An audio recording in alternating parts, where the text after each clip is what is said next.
Welcome everyone to the September edition of Tennessee Turf Tuesdays. I'm one of your hosts, Jim Brosnan with the University of Tennessee, as you can't tell from my background behind me.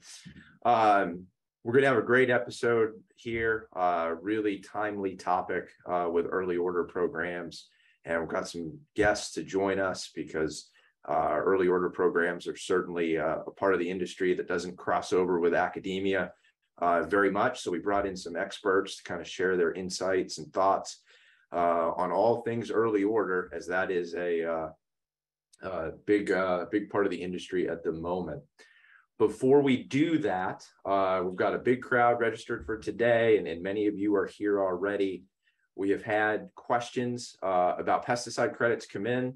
The format for this session is the same as every other Turf Tuesday that we've had this year and in previous years. So for those of you who might be new, all of your pesticide credit information was captured at registration.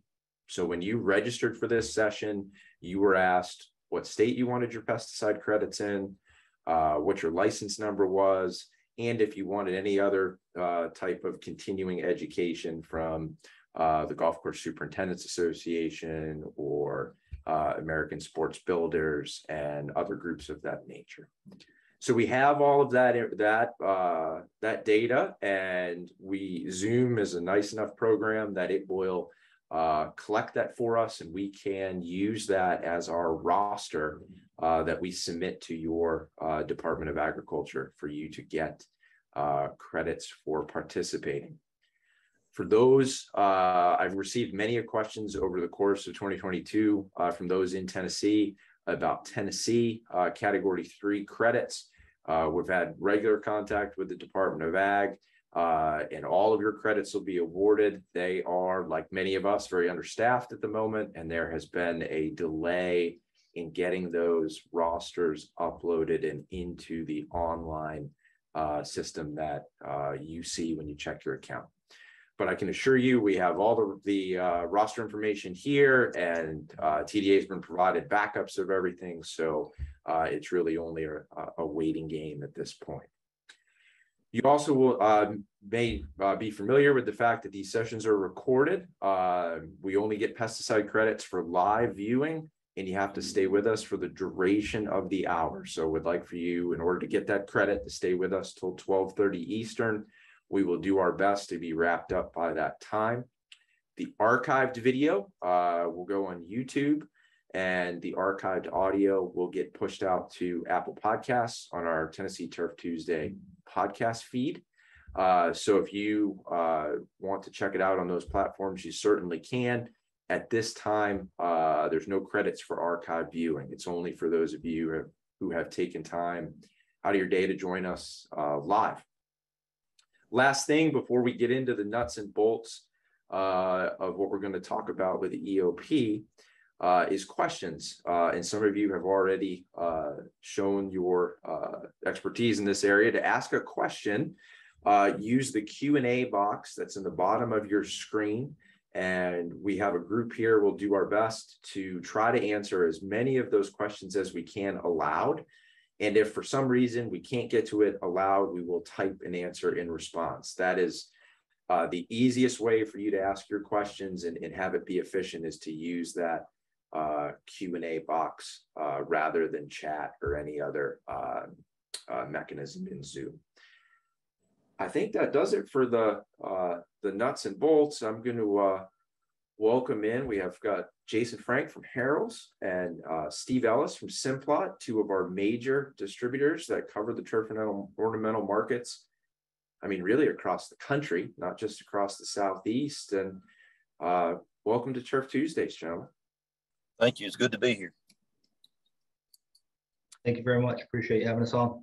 Oh, you're welcome. I mean, before we get into EOPs and all that, if you guys don't mind, why don't you share a little bit about yourselves and maybe about your companies? Just many of the folks that are listening might not even be familiar with what EOPs are. So give them a little background on who you are and what you do.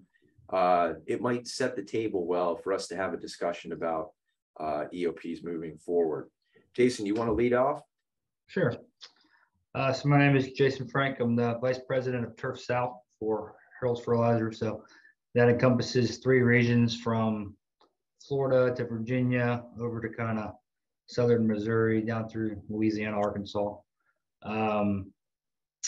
Been at Harrell's now for 6 years, and prior to that, I was with Bayer for 6 years. So, decent amount of experience, equally in EOP from the manufacturing side, having developed some of the EOPs, now to kind of putting them all together and bringing those forth to find the best deals for customers during that time. So yeah, about 12 years now in EOP, and just happy to continue to be able to do this and be on this podcast today to help answer any questions that may help. All right, Steve, you're up. Let them know who you are. So, Steve Ellis, JR Simplot. Been in the sales business on the turf and horticulture side for a little over 20 years now. So I'm giving away some age there too. So, so just a brief background. Grew up farming with grandparents on a dairy farm, actually. So, and I always say that that basically God actually has a plan for us, and we just don't realize it at the time. So back in the early 80s, it started with a large cooperative company in the fertilizer plant. So responsibilities there is prescription formulations, loading trucks, whatever needed to be done. And then kind of moved on from there to material handling, which basically got me interested more in the mechanics of custom application and spraying and those type deals and demonstration of those equipments. And then at that time, we actually started a turf division in the mid 90s. And that's basically where my background started in the actual sales part. So went from there and moved on in the early 90s and started in sales. And like I said, I've been in sales now for over 20 years, and I actually enjoy what I do, and we're all about helping people to, whether it's understanding EOP or fungicides or diagnostics, anything that we can do to help on this side. That's really what our job consists of. So, but kind of a little bit about myself, and my territory is Chattanooga, all the way to West Tennessee, except Memphis, Northern Georgia, North Mississippi, and Southern Kentucky. So, and again, I'd like to thank you again for having us to be a part of this. And I think on behalf of distributors and manufacturers both, this is really, really important for everyone. I appreciate both of you coming on, and I know my colleagues here with us, Dr. Sorokin and Horvath and Tyler Carr, do as well. I guess I'm going to ask the first question, and we try to keep this a little bit free flowing and just see where the conversation goes. So I'll ask the first question, and then we'll just go from there. Who can explain to me what an EOP program is like I'm 5? And then I think that'll just kind of kick us off. I guess I'll start with that. So EOP program, acronym for Early Order Program, is a program kind of each manufacturer. So obviously Steve and I are on the distributor side. We sell all these programs, but there's about 7 or 8 manufacturers out there that actually make these products and either sell them through us or through consignment agency. And they're willing to give discounts to purchase these products kind of in volume for a certain period every year. Every year, it's typically around September, October through December. Each program is going to be slightly different, and each have its own little nuances, I guess, that help maximize the amount of rebates that you can get. But basically, they're offering these discounts for you to buy in volume kind of one period a year. And this helps them work on forecasting for product manufacturing, to kind of understand what kind of volumes they're going to secure, throughout the year. Just for context, about 25% of Harrell's revenue is in the fourth quarter, and most of that is due to EOP. So it really, and potentially up to a third some years, it's a big selling period and driven a lot by these manufacturer rebates that are given. So if I'm a turf manager, the scenario might be that Steve or you, Jason, or someone from one of your companies comes to visit me, and we're in this early order period. I could then sit down, if I'm understanding this correctly, I could sit down and then order, if it was right now, like fall of 22, I could order all of my 23 product in the window of September through October. Is that a fair statement? Yes, sir. I'll let Steve go. Yeah, I mean, it's somewhat a fair statement. Most of the programs started, some started 1st of August, and these programs seem like they're getting to be earlier and earlier every year, right, Jason? I mean, so I would agree. Beginning in October, that was a time period through the first week or two of December. Now we have some programs that even start August 1st, but in their defense, some of the products that they have on some of these EOP programs, they need to be in that time period to be utilized this year. So this fall.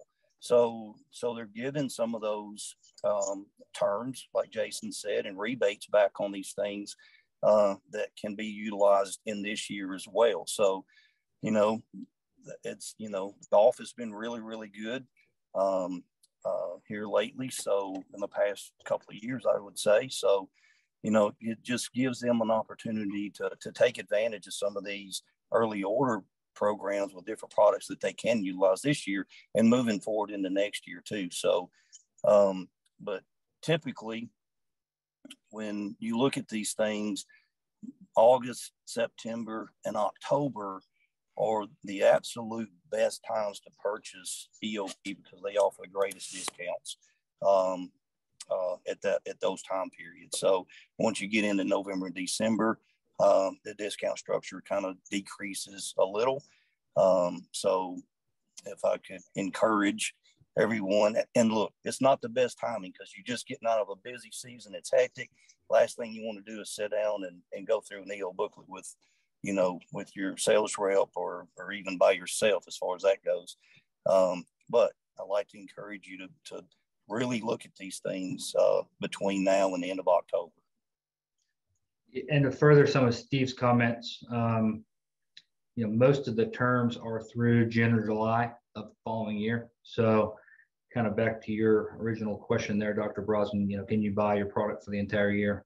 There is very good incentive from a terms perspective to at least purchase for 9 to 10 months because you're not going to have to pay for it for 9 to 10 months based on if you buy in September or October when most of these programs start. So they make it very easy to make that decision and purchase to the following year to hedge any price increases that typically come, January, February of the following year, as Steve suggests.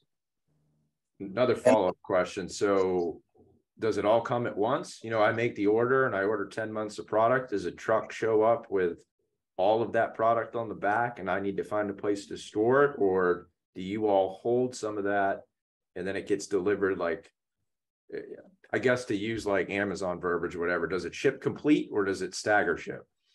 Well, in most companies stagger ship. So, we don't expect everybody to take their entire order at one time just because of capacity in their storage facility. They just don't have that. So usually they'll set it up on a monthly ship too. That helps them with their inventory. And they don't have to really think about what they needed to order for that month, right? So they just, it just shows up at their doorstep once you sit down with your sales rep and sit and let him know what you need, when you need it, and then it shows up. So it takes a lot of the burden off. And then, on the other side, LCOs, this is really big for those guys, I think, as much as anybody, because of seasons and revenue, not being as strong during the first part of the year. So they do get those terms to go out and actually make some money and bank that and before the invoices are due. So. Yes. Yeah. So what Steve, I think every distribution company tackles it maybe a little bit differently. So that's definitely a question that, depending on who you're doing business with, you're going to want to ask. I believe Simplot and Steve are able to accomplish that over there. What we do is called a bill and hold agreement. So it's essentially a contract between us and the customer that says you're going to purchase this product now. We're going to invoice it, and your product is going to reside in our warehouse until you want to take it, whether we put a future ship date on it or they're going to request that. But basically that contract's a legal contract that allows us to invoice it now, report that sale to the manufacturer so that they can capture, the maximum rebates like they're purchasing in that October timeframe. And again, I'm not 100% familiar with all of who offers that. I know Harrell's does. I believe that, Simplot does based on Steve's comments. But it's just something to ask. Definitely a great comment, Dr. Brosnan, because, at the end of the day, to maximize some of these rebate offers, you're going to have to purchase a decent amount of product at a time. And not everybody has the same exact storage capacity out there. So definitely something to investigate as you're looking to do EOP.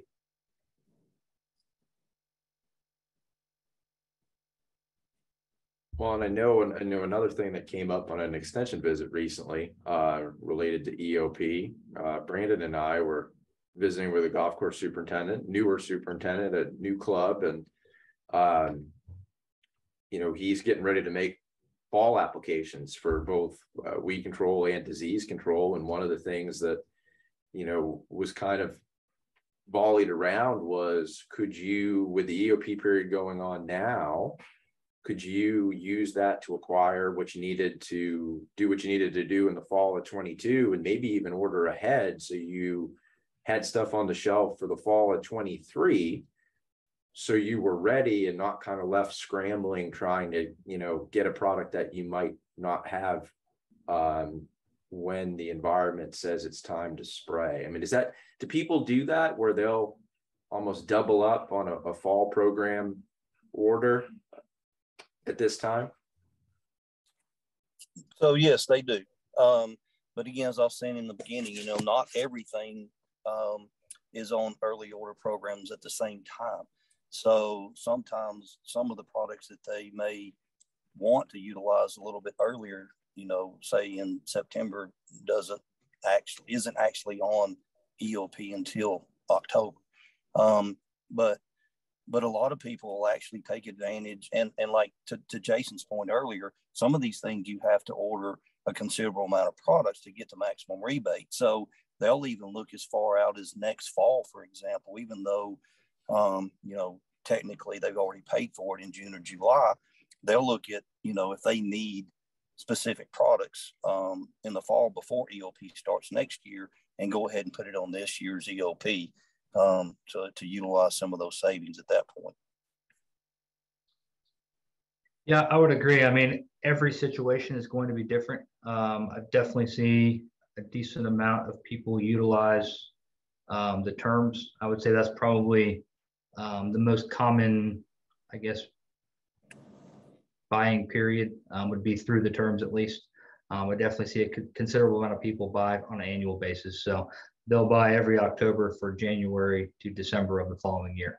That would really just come down to cash flow at the particular property they're at. Everybody handles their accounting differently, at what they're comfortable with from a cash flow perspective. So doesn't make it right or wrong. It's just, people have to work kind of within what they're given at times. And, the terms are, to me, make the most sense. No matter what the cash flow situation is or the accounting system situation is, but definitely, that January through December timeframe would be something good to consider, especially in the supply chain issues we're in today. I know there's been a lot of stuff on back order this year, even from the manufacturer side. We'll order something, they'll tell us initially it's 1 to 2 weeks on back order, winds up being 3 to 4. So it's caused us to keep a significantly more amount of inventory, just to make sure we're ahead of those. So for the ultimate protection, from the golf course superintendent or even the lawn care operator situation, kind of looking ahead would help them minimize risk for product outages, as we go into 23, not knowing, when this potential supply chain crisis really kind of ends. And Jason, I couldn't agree more. I mean, this past year and a half has been absolutely a nightmare, hasn't it? I mean, absolutely. Products is just, like I said, you never know. I mean, from plastics that you wouldn't think about, trying to get something. They had the active ingredients, but they don't have the plastic jug to put it in. Or maybe they got the jug to put it in, but they don't have a lid to go on the jug. It's just one thing after another. So it's been a nightmare for us and the manufacturers too. So especially like these coming EOPs, hopefully will help us as distributors to stock more inventory for you guys if we know through EOP what's ahead, and certainly help those guys forecast a little bit better as well. So this is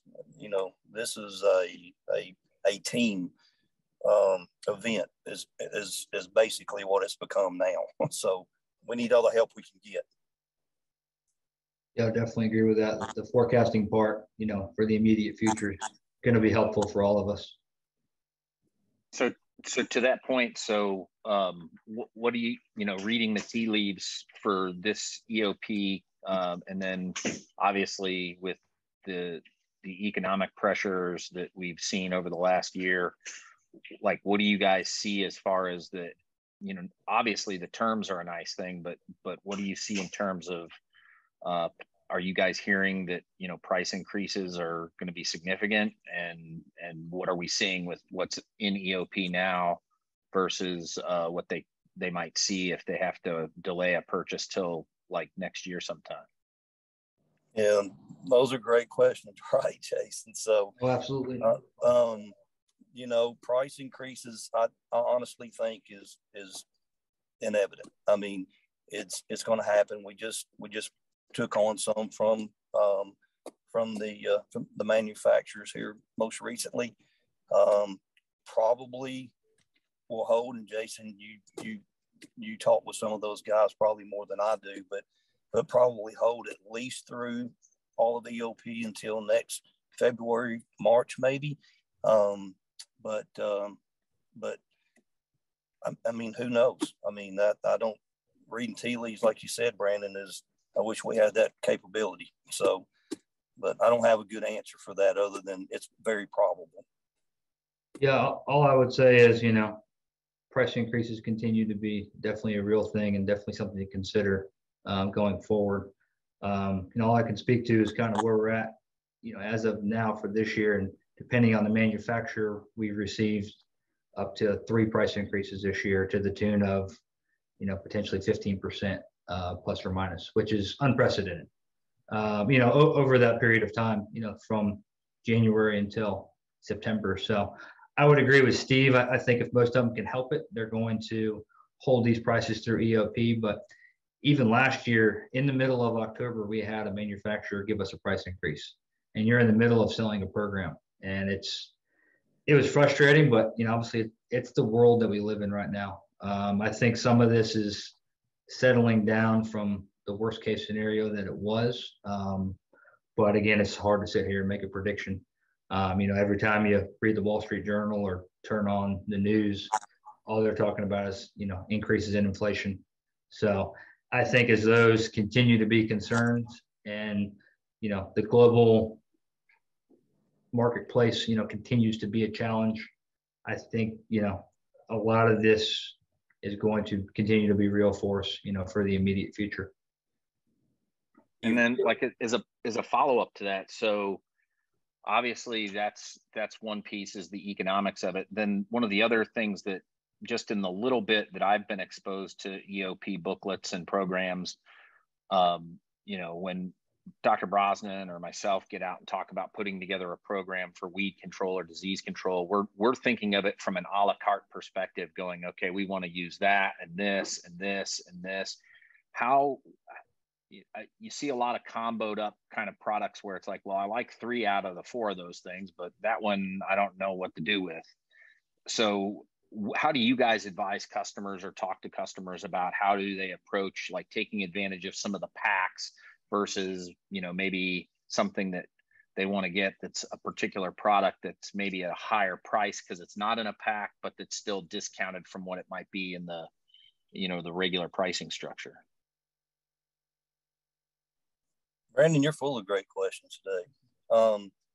So from my side, as far as sales, is actually, you know, like you said, we sit down and look at programs, what their goals are, whether it be fungicides or herbicides, and look at, like you said, the best packs. Most manufacturers now has really gotten away from packs and want you to utilize more of building your own pack. There's still some out there, but I think if you sit down, you know, with the LCO or the golf course and kind of look at different manufacturers, you know, even though it may not be something that they have used in the past, maybe it's a new product that just came out, and look at some of those things, and together I think you can come up with the best program for what you're looking for and the best savings too at the same time. So packs are not always the answer. I'll be honest. I'd rather see superintendents. I'd rather them have the ability to build their own, right? But you know, like I said, it's gotten more and more and more to that. But that's a good question, and I think you just have to work through some of those things to utilize the best pricing for what you need to accomplish. Yeah, I would agree with Steve there. A lot of manufacturers have gotten away from packs, which have, you know, they haven't been well received over the years. Just to your point, Dr. Horvath, you know, sometimes you want 3 of the 4 and you always get stuck with that 4th product that you never use, and it builds up over time. But I'd say, it's like, you know, it's like the cherry lambic in the Sam Adams variety pack. They buy the same pack every year, and then you just got to build up with this 4th product that they don't want, right? And never figured out anything to do with it. But I think it starts with, you know, breaking down every individual EOP program. You know, over here at Harrell's, you know, we have a team of 3 PhD agronomists that really help us analyze, you know, what's the best, first of all, what's the best agronomic fit for each of these products. And then we'll kind of get together on the sales side and break everything down. All right, what's the best deal or the best fit in each category? And, you know, then we just kind of have discussions with each sales team, you know, based on what's prevalent in each region. And, you know, just kind of let them know, all right, here's the best deals, whether it's in a pack from Syngenta or a bundle deal over here at Bayer. And then to Steve's point, you know, it's each individual person sitting down, you know, with each golf course superintendent, with each lawn care operator, and just kind of having that discussion. What's most important to them? What are they looking to buy? How much are they looking to buy? And, you know, kind of just becomes, you know, an individual customized plan for purchasing, you know, for each customer. But to me, it always comes down to, you know, breaking it all down. It's kind of the least common denominator to see where those best deals do lie. Because not all the time does a pack make sense for a particular customer. Sometimes a la carte's the best way to go. So it's kind of determining that on an individual basis, kind of as Steve said. Are people able to change it throughout the season if they realize something's going on? Let's say they sign a pack, but all of a sudden they find out they've got resistance for a pre-emergent or something like that. Can they swap it out with a different chemistry later on, even though they've already locked into something maybe 6 months or a year in advance? Yes, John. I mean, that's again, it goes back to each individual company, but I would dare to say that most companies will absolutely work with them to to not think that they're stuck with anything that they obviously can't utilize. So yes, I think overall the answer would be yes to that question. You can change. Yeah, I would agree with Steve. You know, most manufacturers are willing to work with you. It's just being conscious that obviously you're making these purchases and the manufacturer is going to pay you a rebate based on that. So it's just kind of working on a case-by-case basis of what makes the most sense between that individual situation, you know, with that particular customer and, you know, the individual manufacturer. But typically I would say that, you know, most people understand, you know, situations happen that maybe weren't foreseen, and you're willing to, you know, everybody's willing to work to make, you know, to come to an amicable resolution. Yeah, and I'll ask a follow-up, a little bit unrelated, but kind of going back a little bit to what Brandon was getting at. You know, this conversation has been very herbicide and fungicide and insecticide focused because that's a major part of EOP. At a more kind of introductory level, are fertilizer purchases under an EOP banner? Like, can one buy their fertilizer in an EOP with the same sort of kind of rebate basis? Or seed for overseeding? Yeah. So some of the products outside of the manufacturers are essentially company driven. So fertilizers, you know, Simplot or Harrell's or whoever you may do business with may have their own internal EOP programs going with products like that. But typically with manufacturers, you know, essentially the 7 or 8 manufacturers that you'll see in the EOP book, it's that actually offer broad spectrum, all being the same across the board with everybody, you know, with all the distributors. So to answer your question, yes, I think most companies now offer some incentives, you know, if you pre-book fertilizer, because look what fertilizer prices has done. And that gets into some, into that gray area, you know, with price increases and you order it now and you take delivery of it or you don't take delivery of it. So you just have to work, you know, with the customer and see when they need it, you know, just basically what their needs are. But yes, John, to answer your question, I think a lot of companies now will work with customers and getting some additional savings on some fertilizer. Grass seed, I don't know about that one. That one may be a little tricky for most, but I'd say probably not so much for grass seed if I have to put a broad spectrum answer out there, but fertilizers definitely yes. Yes, I would agree with Steve on, you know, I'll start backward with the seed part. You know, a lot of seed is going out the door right now, coming in and going out the door prior to EOP ever really starting.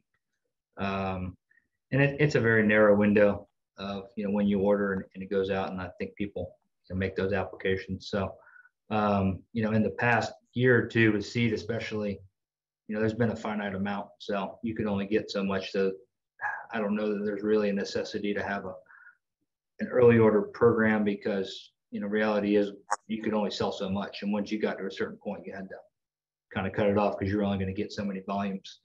As far as the fertilizer goes, it becomes a little bit challenging, you know, with the volatility in fertilizer pricing to, you know, do an EOP on fertilizer in particular. We did see several customers last year kind of see the volatility and understand that volatility in fertilizer pricing and purchase and take delivery of their fertilizer in the fall for spring. And for the most part, that paid off for a lot of customers who did that. The challenge becomes, you know, my first year at Harrell's back in 2016, prices were coming down. So I don't know when that's going to occur. I don't know that we anticipate that kind of going into next year. But if you imagine a situation to where, you know, this is where it becomes a little tricky, is if you purchase that fertilizer ahead of time or pre-book that fertilizer and then prices do come down, you know, it's going to become challenging on the backside. So it's always kind of keeping a pulse of where that fertilizer pricing is. And again, it's just been so volatile lately. it's really hard to sit here and say, it's worth buying now or pre-booking. That's going to be an individual decision, for each person and their property. It's like the stock market with fertilizer. That's Absolutely it is. Yes. wow. I mean, I can imagine too, like, if it has to be difficult, if one were to lock in a large order of fertilizer in the fall of 21, I mean, just the chatter we hear from extension visits and whatnot about how prices went up through 2022. I mean, that's hard to square. It is. Most definitely. Well, and then you asked your question too about, EOPing fertilizer. The challenge becomes we can't store enough, right? We don't have these mass warehouses to store tons and tons of fertilizer to where chemical goods are, each bottle's the size of a cup. So, storing massive amounts of chemicals is going to be quite different than if you had to store fertilizer. So that's where the challenge has become for us to not be able to fill and hold or EOP fertilizer. Yep, very true. Would you say that the price increases on fertilizer, or would you say it was the same as what we saw with crop protectants?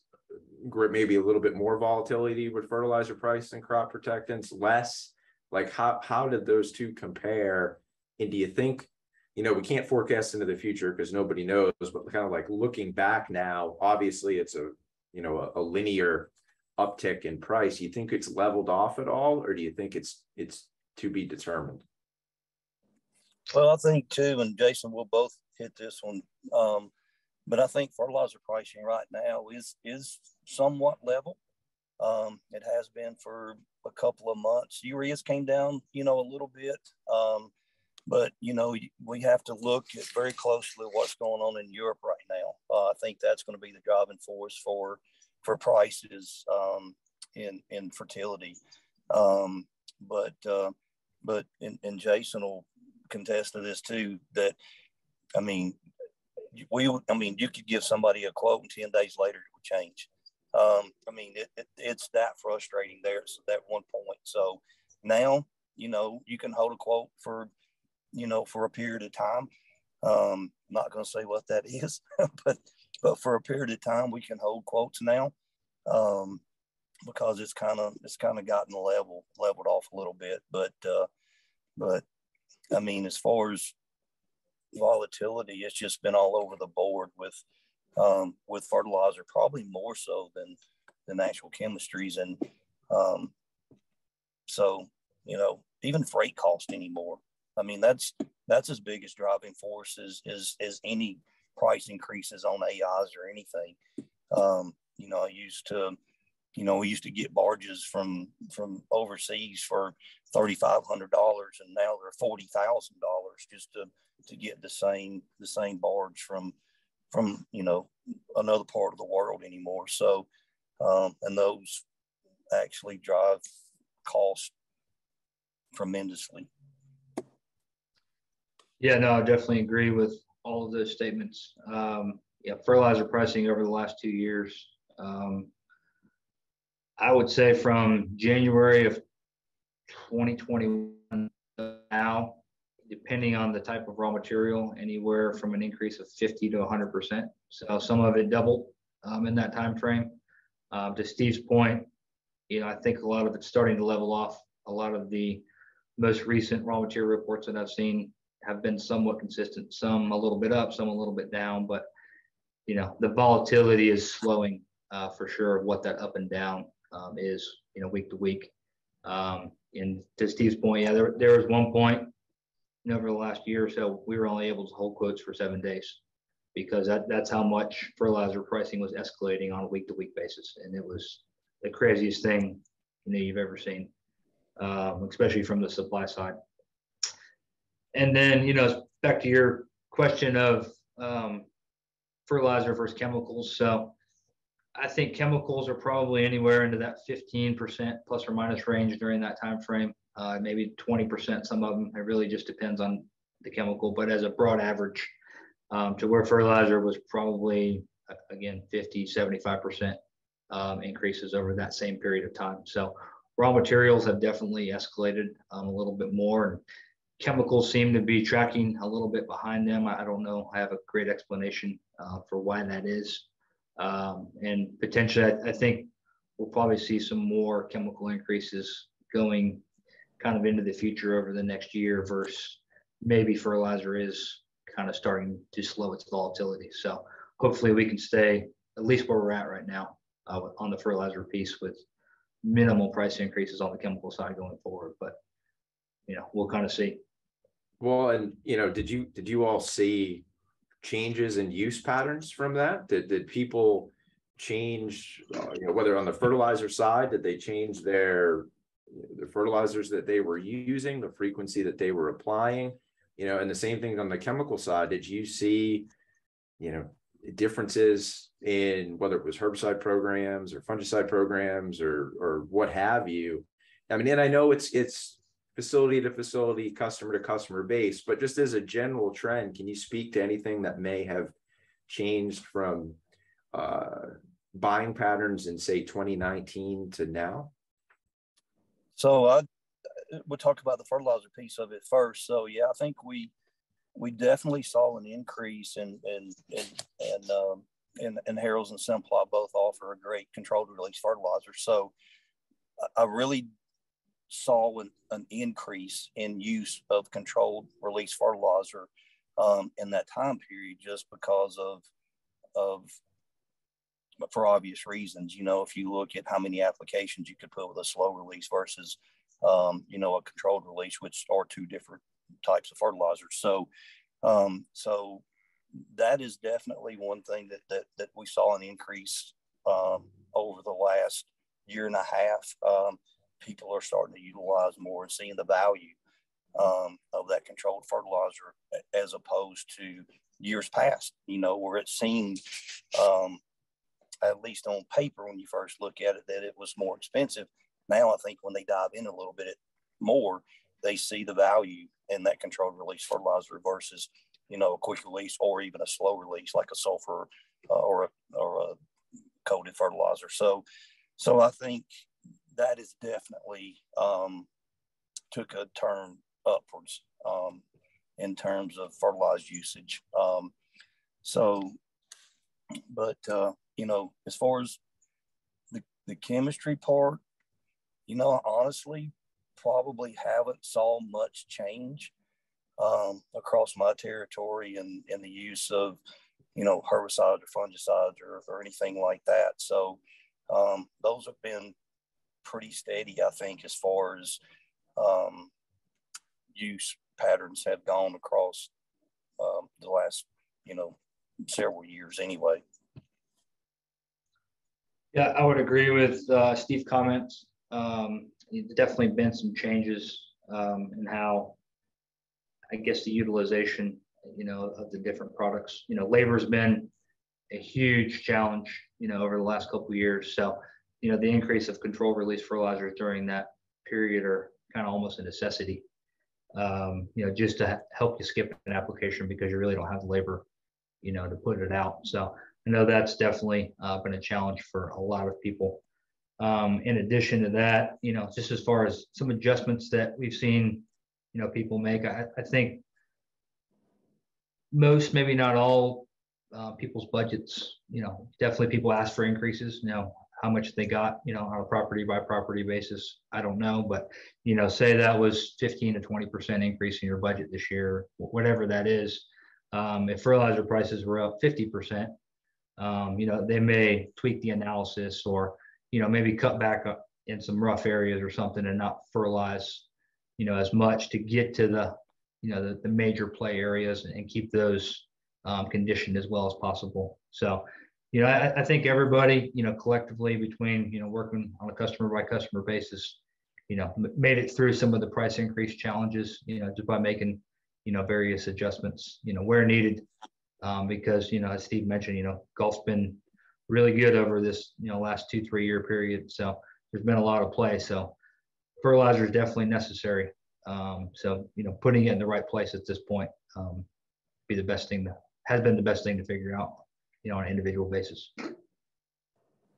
To that point, the I know a number of years ago, it was kind of an in vogue thing to get your materials custom blended with a custom analysis for your place, what you wanted.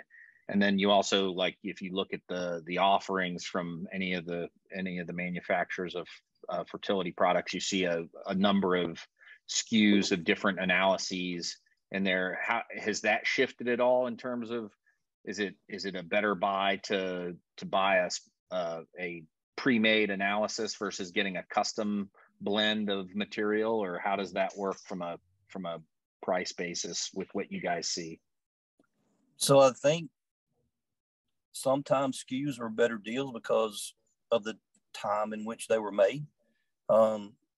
Because, you know, obviously if you make several SKUs, 4, 5, 6, whatever it may be, you may have those SKUs and you may have bought fertilizer at a great price, as opposed to having custom fertilizer made in the time in which you need it. The fertilizers may have went up. So I think you can adjust the rates, with the analysis to get you that N, P, and K that you're looking for. And again, your sales rep can help you, determine some of those things to try to get you actually close to what you really need in order to save a few dollars. So SKUs could absolutely be the answer to some of these price increases too. Like I said, it's all in, because a lot of people will make SKUs when prices are down, or where they think they're going to be down right now, in order to offer those savings to the customer. Yes.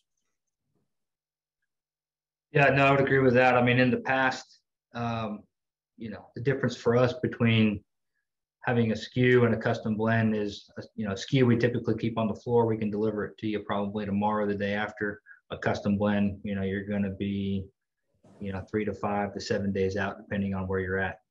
But to Steve's point, depending on when those SKUs were made, especially during the volatile period that we just went through in fertilizer, if you made something in January, February of 2021, and then you sold it in December, I mean, it's going to be tremendously cheaper versus, what the current cost of raw materials were at that point. So, as those prices went up, escalating like they did, the SKU material that was made prior, was definitely the best opportunity to, save a few dollars where you could. But again, I go back to my point on fertilizer. Potentially as this levels out or even retracts like it has in the past, again, we don't know when that is, to buy it, or for us as fertilizer manufacturers to make and sit on a bunch of SKU material. We just got to weigh that out, and kind of just keep a good pulse on the marketplace and what's going on, so that we can continue to provide the best pricing in the marketplace. Well, and it's been interesting, from an extension standpoint, Jason, that you made reference to, the boom in golf, and Steve did too, and all the increased play and the need for fertilizer to kind of go along with that as there's more traffic on the turf. And that's also led to more weed pressure and disease pressure and the cumulative effect of single rider carts. And it's at some level almost been a perfect storm of, there's been this increase now, and we need more inputs to keep up with the use, and all the inputs are harder to get your hands on and more expensive. Yeah. It's been pretty tricky. And I guess that's a good segue into another question, for those that are listening that may have never participated in an EOP program, what's the best way to get started into one? If you've never done this before and you learned about this today and you want to get involved in those, access some of those rebates or discounts, how would one do that? Well, the first step, obviously, you have a sales rep. Reach out to your favorite sales rep, ask them to come by, sit down. Look, they know these programs like the back of their hand. We all do. This is what we do. And we can sit down with you and absolutely put together the program that you're looking for, not necessarily our program. Let's go through this thing and look at it. And like I said, we're all getting, books printed and things like that now that we can hand out and mail out and all those type things too. So, and most of everybody, I think, has the EOP programs online. ours, and Jason, you're welcome to give yours as well. But we have online calculators that are live that you can go in and look at each one of these programs, determine kind of what you want, look at your program before you ever call your sales rep, have an idea of basically what you're looking. And when your sales rep gets there, he may have a better idea to save you, some additional dollars on top of that. So they're very important to sit down with and talk to and work through these things. And I'll give this if it's fine. And Jason, if yours is online as well, I'd love for you to give yours too. But partners.simplot.com. If you go to that website, click on the EOP tab, and then you'll have a box on there. You can select your state and your market, whether it be LCO or golf, and just kind of look at those programs. And like I said, the calculators are live on there as well, so it can help you figure out your savings. And one of the good things about the calculators, Jim, is you get to a certain dollar amount, and say you only need $300 or $400 to reach another percent or 2%. That calculator can help you determine that. So you can have you might be one thing, and you save an extra $300 or $400. So those things are really, really useful, and I would encourage everybody to look at those and get on the calculators, or have your sales rep meet with you and get on the calculators and determine, what can save you the best money for what you need. Yeah, I definitely agree with Steve there. I mean, I think the biggest way to maximize, the EOP is work with an industry expert, your sales rep that's been around for a while and works with these programs and breaks them down. All our materials, as Steve said, ours is on www.harrells.com. You can go on there, click on the EOP tab, kind of go through the various resources that we have. And then, in addition to that, from an individual property perspective or company perspective, kind of knowing that inventory that you have on hand, and then kind of some of your historical usages in quantities and what you're working in, and have that stuff prepared and developed helps create a lot better conversation, once you start working with, your sales rep or industry expert to really understand, where the best value is for you, where you can save the most dollars and maximize, that purchase power that you have. Yeah, that's great, Jason and Steve. Thanks for sharing that. The thing that I'm hearing throughout this conversation, you guys can speak to it, I'm sure, having spent a considerable amount of time in the industry, is how important it is to have good relationships with the various companies, and have those relationships to be able to call upon other folks that have both experience in a position that you might have been in as a LCO or a sports turf manager or a golf course superintendent, and then also have the experience and relationships with the companies and manufacturers of these products to really help serve as an additional voice to help you put together something that's going to work for you, right? Yes, absolutely, Brandon. Yeah, I would agree. We all definitely work very intimately with all the manufacturers, and, have them as a resource as well. Like I said, we try to break down these programs and study them and find the best deals where they lie, but, we don't know everything. So we're always relying on them and calling them on a case-by-case basis, just to make sure that we're maximizing every situation and, have that in the best interest of whoever's buying the products. And it's been a point of emphasis for us as a program now too, is to become kind of more engaged almost in that ecosystem in a way, working with not only the manufacturers and the distributors to understand the program. So if we get questions through extension or what have you, we can be a resource too, to direct them to you all and the best manner. And I appreciate you sharing the website links for your information through Harrell's and Simplot both. And I'll put that in the show notes when this goes to Apple Podcasts. So those links will all be there. You can see on the screen, for those of you who are with us and interested in Golf Course Superintendents Association, CEUs, this is your event approval code right here. And you want to make sure that you list today's event date, September 6th, 2022. I should mention what you see on the screen has no impact whatsoever on pesticide credits in any state. So this has nothing to do with Tennessee pesticide credits or any other state. This is only for continuing education units for the GCS AA. Let me unshare my screen real quick, and then we can wrap up because we're getting pretty close to 12:30. All right. Well, anything else for the good of the order, gentlemen, before we close? I'll just say, you know, on behalf of myself and my colleagues here at UT, we really appreciate having you on and learning more about EOPs. I know I learned a lot, and thanks for your time. Thank you, thanks, Stephen. Yeah, I mean, this has been really good. And like I said, I think this has been something missing in the past. And I really appreciate you guys doing this. And I know, you know, Jason and on behalf of all the manufacturers as well, you know, it's tough to get the word out and to see everybody, to pass this message along and the benefits it has for those guys. So thank you very much for doing this. Yeah, I would definitely resonate Steve's comments there. Thank you very much for the opportunity to come on and have this discussion.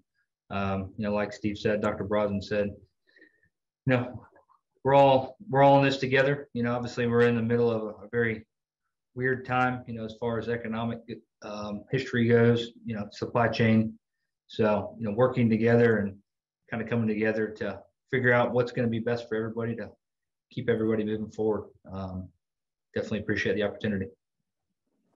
You're very welcome, and it's be a good kind of foundation for next month's Turf Tuesday in October. We're going to be joined by Dr. Dave McCall from Virginia Tech and Dr. Jordan Booth with the USGA, and the focus will be on some of the shoulder season issues in the Southeast that affect so many, the diseases that Dr. Horvath works on, and POA and the weeds that I worked on, and a lot of the offerings in these EOP programs are really important for attacking those two issues. So it'll be a good foundation to go off from here.